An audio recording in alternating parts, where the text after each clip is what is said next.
നമസ്കാരം. ഇത് നാടകമല്ല, വോട്ടിനു വേണ്ടി മാത്രം കളിക്കുന്ന കളിയുമല്ല.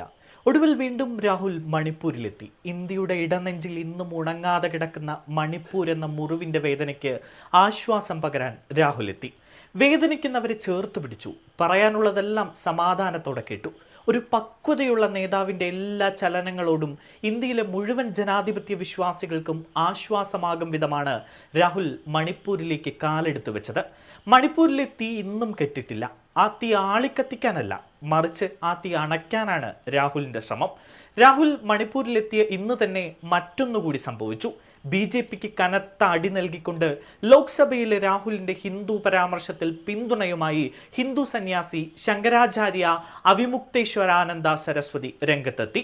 രാഹുൽ ഗാന്ധിയുടെ ലോക്സഭയിലെ ഹിന്ദു പരാമർശം BJP വലിയ ആയുധമാക്കി അതിനെതിരെ പ്രതിഷേധം സംഘടിപ്പിക്കുന്ന സാഹചര്യത്തിലാണ് ഈ ഹിന്ദു സന്യാസി രാഹുൽ ഗാന്ധിക്ക് പിന്തുണയുമായി രംഗത്തെത്തുന്നത്. പ്രസംഗം മുഴുവൻ കേട്ടുവെന്നും അതിൽ ഹിന്ദുക്കളെ അപമാനിക്കുന്നതായി ഒന്നുമില്ല എന്നും അദ്ദേഹം പറഞ്ഞു. ഇത് BJPക്ക് ഒരു അടി തന്നെയാണ്. നോർത്ത് ഇന്ത്യയിൽ ഏറെ അനുയായികൾ ഉള്ളതും ഏറെ പ്രധാനപ്പെട്ട സന്യാസിമാരിൽപ്പെട്ട ഒരാളുമാണ് ഇദ്ദേഹം. അങ്ങനെ ഒരാൾ രാഹുൽ ഗാന്ധിയെ പിന്തുണയ്ക്കുമ്പോൾ BJP ഇത്രയും ദിവസം ഉയർത്തിക്കൊണ്ടുവന്ന എല്ലാ വാദങ്ങളും പ്രതിഷേധങ്ങളും കാറ്റിൽ പറന്ന പോലെയാണ്. രാഹുൽ ഇന്ന് മണിപ്പൂർ സന്ദർശിച്ച ദിവസം കൂടിയാണ്. മണിപ്പൂരിലെ രാഹുലിന്റെ സന്ദർശനം വാർത്താ പ്രാധാന്യം നേടുമ്പോഴാണ് രാഹുലിന് പിന്തുണയുമായി സന്യാസി കൂടി രംഗത്തെത്തുന്നത്. രാഹുൽ 3ാം തവണയാണ് മണിപ്പൂരിലേക്ക് എത്തുന്നത്. നാളിതുവരെയായി മണിപ്പൂരിലേക്ക് ഒന്ന് തിരിഞ്ഞു നോക്കാത്ത പ്രധാനമന്ത്രി നരേന്ദ്രമോദിക്ക് എതിരെയുള്ള വിമർശനം ഇപ്പോൾ കടുക്കുകയാണ്. വെല്ലുവിളി നിറഞ്ഞ ഈ കാലത്ത് മണിപ്പൂരിലെ ജനങ്ങൾക്ക് പിന്തുണയേകുമെന്നാണ് സന്ദർശന വേളയിൽ രാഹുൽ ഗാന്ധി വ്യക്തമാക്കിയിരിക്കുന്നത്. പ്രതീക്ഷയ്ക്കൊരു മുഖമുണ്ടായിരുന്നു എന്ന് രാഹുലിന്റെ സന്ദർശനത്തെ കോൺഗ്രസ് വിശേഷിപ്പിച്ചു. നിങ്ങളുടെ ശോഭനമായ ഭാവി, ഞങ്ങളുടെ പ്രതിബദ്ധത എന്ന തലക്കെട്ടോടെ രാഹുൽ ഒരു കുട്ടിയോടൊപ്പം നിൽക്കുന്ന ചിത്രവും കോൺഗ്രസ് എക്സിൽ പങ്കുവച്ചിട്ടുണ്ട്. പ്രശ്നങ്ങൾ തുടങ്ങിയ ശേഷം 3ാം തവണയാണ് താൻ മണിപ്പൂരിലേക്ക് വരുന്നത് എന്നാണ് രാഹുൽ ഗാന്ധി പറഞ്ഞത്.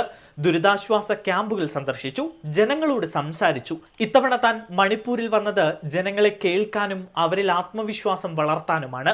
മണിപ്പൂർ പ്രശ്നം പരിഹരിക്കാൻ കേന്ദ്ര സർക്കാരിന് മേൽ സമ്മർദ്ദം ശക്തമാക്കും. ഇന്ത്യയിൽ എവിടെയും ഇതുപോലെ സാഹചര്യം കണ്ടിട്ടില്ല. താൻ മണിപ്പൂരിലെത്തിയത് ജനങ്ങളുടെ സഹോദരനായാണ്. സംസ്ഥാനത്ത് സമാധാനം പുനഃസ്ഥാപിക്കാൻ കോൺഗ്രസ് പാർട്ടി എല്ലാം ചെയ്യുമെന്നും അദ്ദേഹം പറഞ്ഞു. സംസ്ഥാനത്തെ സാഹചര്യത്തിലുള്ള അതൃപ്തി ഗവർണറെ അറിയിച്ചതായും രാഹുൽ ഗാന്ധി പറഞ്ഞിട്ടുണ്ട്. എപ്പോഴൊക്കെ താൻ ഇവിടെ വരേണ്ടതുണ്ടോ അപ്പോഴൊക്കെ ഇവിടെ വരും, ജനങ്ങളെ കേൾക്കും. രാജ്യസ്നേഹികളെന്ന് സ്വയം കരുതുന്ന കേന്ദ്ര സർക്കാർ മണിപ്പൂരിൽ സമാധാനം പുനഃസ്ഥാപിക്കാൻ നടപടിയെടുക്കണം. പ്രധാനമന്ത്രി നരേന്ദ്രമോദി നേരത്തെ തന്നെ മണിപ്പൂർ സന്ദർശിക്കണമായിരുന്നുവെന്നും അദ്ദേഹം മണിപ്പൂരിലെ ജനങ്ങളെ കേൾക്കണമായിരുന്നു എന്നും അങ്ങനെ ചെയ്തിരുന്നുവെങ്കിൽ ജനങ്ങളിൽ ആത്മവിശ്വാസം ഉണ്ടാകുമായിരുന്നു എന്നും പ്രധാനമന്ത്രി മണിപ്പൂർ സന്ദർശിക്കേണ്ടത് വളരെ പ്രധാനമാണ് എന്നും രാഹുൽ പറഞ്ഞു. പ്രശ്നങ്ങളില്ലെങ്കിലും പ്രധാനമന്ത്രി ഇവിടെ വരണം. മണിപ്പൂർ ഇന്ത്യയുടെ ഭാഗമാണ്. കോൺഗ്രസ് എല്ലാ തരത്തിലും സഹകരിക്കാൻ തയ്യാറാണ് എന്നും രാഹുൽ ഗാന്ധി അറിയിച്ചു. കൂടുതൽ വാർത്തകൾക്കും വിശേഷങ്ങൾക്കും ഈ ചാനൽ സബ്സ്ക്രൈബ് ചെയ്യുക.